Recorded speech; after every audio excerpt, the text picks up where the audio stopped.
So my therapeutic journey has been long, pretty standard up until about a year ago when I started in plant medicines, right? So I let me back up a little. So in '09, to kind of really understand how it went, in 2009, I had the #1 book in America out. That was I Hope They Serve Beer in Hell. It was in its third year on the New York Times bestseller list at the time, or fourth year, something like that. And then the movie about my life came out, and about the book. It didn't do very well, but nonetheless, movie about my life. And I had all the things that like I was 10x what I dreamed of when I started that journey, right? And I didn't hate my life. Like, it's way better having money and being rich and famous than being poor. Don't let anyone tell you that being poor, all of the things equal, being poor is way worse than having money and being well known, right? So my life was way better in a lot of ways, but it still honestly was empty and lonely, period. Like, it was like I did all that work and I'm here. Like, I feel like I'm 3 steps ahead of where I was before. I just don't have to worry about money anymore. Like, yeah. And so, anyway, so it feels weird to say that to people who don't have money, because then they're like, oh, poor rich boy, and I don't blame them. If you're poor, you don't want to hear about rich people complaining about their emotions, right? Because when you're poor, you think money solves all the problems. It doesn't, but I get it. Why, like, when you're poor, you're like, well, I got to get money first and then I'll worry about everything else. So I got to that point and I was still unhappy and still lonely and still all that sort of stuff. And so, and plus, I basically realized, so then I fixed everything in my life, right? Got in amazing shape and blah, blah, blah, like everything external in my life, like all the Facebook ads you see, right? Like, I didn't do those things. I did the smart things, but it's the same stuff, right? I fixed everything external I could. Yeah. And my life was even better, but it was still basically the same. It was still lonely and sad and unhappy, but surrounded by things that I thought I should like, and I did like, and were fun. I had Instagram didn't exist at the time, but I had like the perfect Instagram life if I decided to be an Instagram person, which I hate, but and I was like, all right. So finally, I think it was about 2010, I realized, well, the problem has to be me. Like, it's, like, you guys you ever met the woman who's like, I keep dating assholes, I don't know why. And it's like, well, you're the one constant, right? Yeah. Okay, well, the same thing was true with me, right?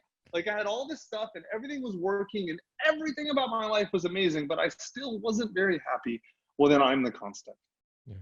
And so I tried pretty much every form of therapy that exists that I knew about at the time that I thought was like reputable or had any data on it, everything, yoga to whatever. And I ended up settling on a specific form of talk therapy called psychoanalysis. It's just a therapeutic modality within the broad talk therapy. And I spent 4 years doing talk therapy, going 4 times a week. And it really helped me in a lot of ways, especially helped me get a map of my emotions in my mind, right? Mm-hmm. Like a really good map. I understood what I felt. I understood why I felt it. And I was able to work through some of those emotions, not many of them, but enough, right? That there was a big change in my life. And then I paired it with meditation towards the end of last year, and it really kind of accelerated the progress. It kind of stopped working for me though after 4 years. It just, like, I reached the limits of that modality, at least with me. And so I didn't do anything for a while. And then I met this Peruvian shaman, and long story short, she did about a year. I worked with her about a year, once a month, doing energy work, which listen, I'm not going to try and convince you that there's any basis in science for this. I can tell you it worked well for me for a while. But then it stopped working too after. And it may have been placebo effect, but if you looked at the data on placebo effect, it's pretty funny. It's a lot of times more effective than actual treatment. Exactly. So either way, it's fine. Totally. Like, it worked. Yeah. So anyway, so after about a year, it stopped working. And then I kind of wasn't sure what to do, because like I was way better, but I knew, like, it wasn't even that like I was that sad or lonely. I just knew I had a lot of stuff left to get to. And so and are we like 2016 here? Yeah, we're no. At that point, so let's say I started therapy at about 11. I end about 15. a year, 16 weren't 17. So about 18, Okay. 2018, early to mid 2018, I'm kind of looking for the next thing to try to see if it Mhm. works. And my company, Scribe, published a book called Trust, Surrender, Receive by a woman who wrote anonymously, but the name she used was Ann Other. And so the book was about MDMA therapy. And I didn't really know much about it. And the guy who worked on the book in my company did the therapy. But I knew it was in phase 3 trials to treat people with severe untreatable PTSD, right? And, like war victims, like war veterans and rape victims, people like that, serious PTSD. And I'm like, look, I got problems. I don't know if I have that level of PTSD, but so he did it, and he's like, and I knew him really well. He's like, dude, you got to do this. Like, this is amazing. And like, he knows me well enough to like recommend, because I don't recommend this to people. I just talk about it and they have to decide on their own. But he knew me well enough. And so it was like, all right. So I kind of researched it and I realized, oh, wow. And first off, I realized I had a lot of friends who had done this that I didn't know about, like famous, like names that if I said on the pod, I'm not going to say because I'm going to out them. I'll talk about it, but they haven't yet publicly. But names that all of your audience would know. And then they were like, oh, dude, I'm so glad you found this. You really need this. I'm like, why didn't you tell me? And they're like, well, I mentioned it to you a few years ago. I'm like, I was an idiot then. Like, you gotta throw things in my face for me to get it. And so I ended up doing the therapy with Ann in New York. And dude, you can just Google Tucker Max MDMA. I wrote a huge piece about it. We'll link. We'll put Was that link in the notes. Yeah. okay, cool. Yeah, it was one of the most, if not the most profound experience of my life, like emotionally, spiritually, everything. It blew my doors off. And so the article only talks about my first 2 times, but we're about coming up on a year plus in, and I've done at this point 7 MDMA sessions and 5 psilocybin sessions. And some of those I double up, so it's not like there aren't all separate sessions. And dude, like, remember what I said earlier? You said, how's your family doing? I'm like, it's never been better. Things are amazing. That's why. Because I have done so much of this therapy, and my mother-in-law, that's why my mother-in-law and my wife are getting along so well, is because my mother-in-law saw the change in me. And this is a 64-year-old woman from Tennessee who, like, she's a Trump voter, for better or for worse. That's just her mindset, right? She doesn't usually tend to be real open to new things, but like, wonderful woman, but just that kind of, but she was like totally in. She's like, I want to do it. And she's done like 4 or 5 sessions. Wow. And the transformation in her has been profound. She's lost 50 pounds. She has let go of so much. She had a lot of trauma from her childhood that was really bad, that she really had never addressed. She let go of all of it.